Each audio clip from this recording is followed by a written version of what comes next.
Darrel Rundus has owned several really big, successful companies.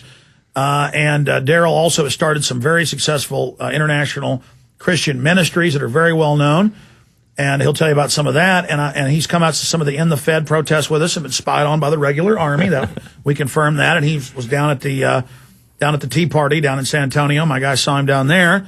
And he's here in studio with us today to talk about a host of issues, viral marketing, some sites he's starting, some things he's doing. And then he also came down here to Austin from Dallas to give me a donation, which we're not really soliciting, but it last one he gave us, we did use for a bunch of prizes and contests we had. And I do want to get the space next to this to really build a proper TV studio. I thought going from 3,000 square feet to 7,000 square feet would be enough. Now it's not enough. Luckily, well, blessedly, right next to us is 7,000 more square feet. The economy's imploded. Cheapest stuff in town, $3,000 a month for 7,000 square feet. I'll take it. And we're signing the deal. We're getting it. But it's going to be tough for us financially. And with Darrel giving donations and things, I may not have to be up here so much pitching this, pitching that, because it's like a meter I got running with all these employees and TV and radio and almost $30,000 of IT and bandwidth a month. I mean, it's a lot.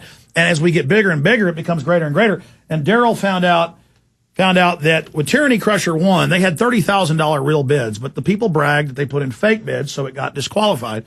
And they sent us emails saying, you will never get the $50,000. You will fail. You will never sell that Bullhorn. Well, it's Darrel's idea. They failed today.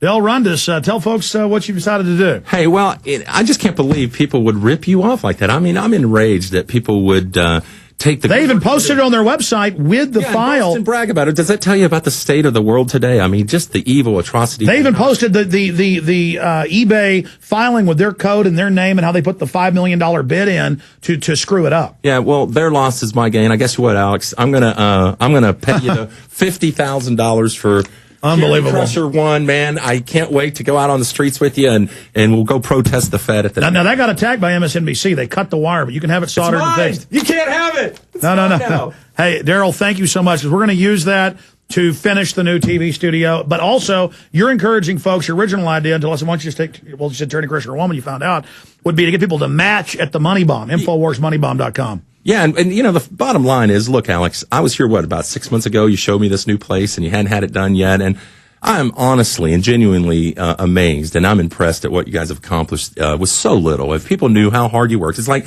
Michelangelo. Now, I'm not putting you in Michelangelo's league here, but when people were marveling at what he had done at the Sistine Chapel, you know what he said? He said, if people knew how hard I had to work to achieve my mastery, it would be no mystery at all. And that's the key to what you're doing. I mean, it's just hard work. In fact, I thank you for letting me come here today, because I know there's a lot of people out there who owe the fact that they woke up to the New World Order and to these evil atrocities and things that are being committed on the common man today.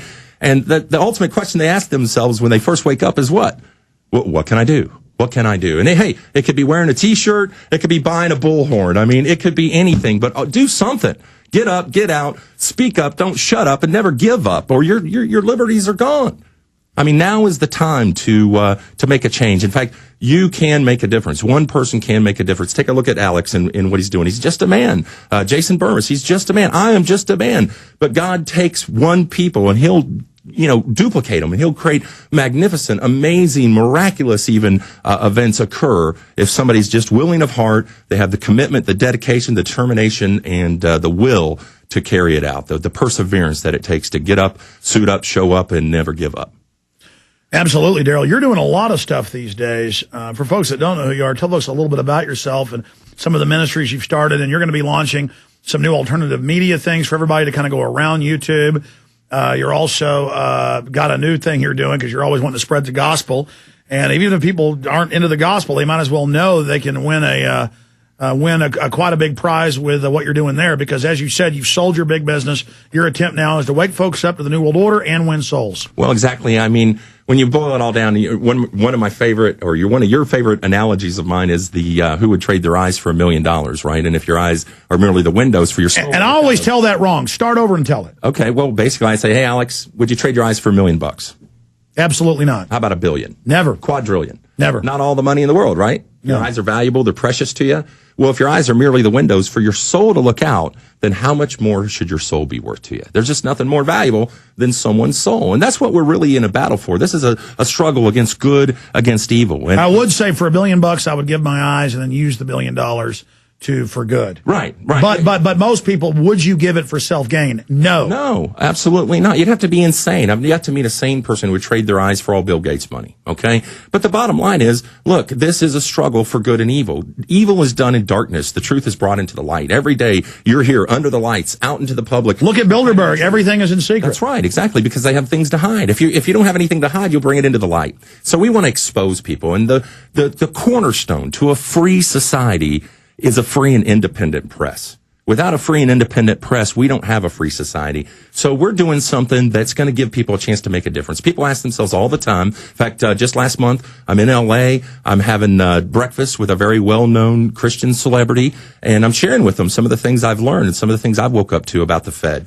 And he just had the recent big hit movie, but we won't say his name. Right, big hit movie. I don't want to bring up his name and do any name dropping. I know a lot of different people in a lot of high places. And anyway, so you're out there, and what happens? So, when you're a millionaire, right, and you're successful, and you've ran several successful businesses, people inevitably ask you questions about what do you think about the bailout? What do you think about the bankers? What do you think about the economy? And so one thing leads to another. Of course, I didn't start off with, hey, 9/11's an inside job. They would have thought I was a kook, right? So you start in the natural, you swing to some of these things, these harder truths that it's hard for people to comprehend because it is so evil. It is so atrocious.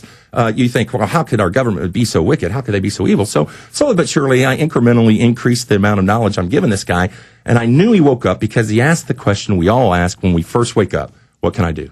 What can I do? And I said, well, the first thing you can do is provide and protect your own family. That's your first responsibility under God. Numero uno. And then wake other people up. Do something. I don't care what it is. Use your celebrity, use your television show, whatever it is. Start sowing the seed. And and I know, Alex, it's not about winning them or waking them up, right? It's also just about sowing that seed. And what they do with that knowledge is up to them after that. You don't have to wake them up. It's not your job to wake them up. It's your job to speak the truth. It's your job to warn them. That's it. You warn them. You wake them up, and you talk to them. We're on the walls of the city. The enemy's pouring towards the gates, and we're saying, hey, they're here. And if folks want to be idiots and not rise up and protect themselves, that's their issue. Right. If they want to continue to let CDC come and take their kids, if they want to continue to inject their kids with poison that's going to kill them, so be it. But it's my job. I mean, I got to thinking about this. My wife and I last night were talking about how much would you have to hate somebody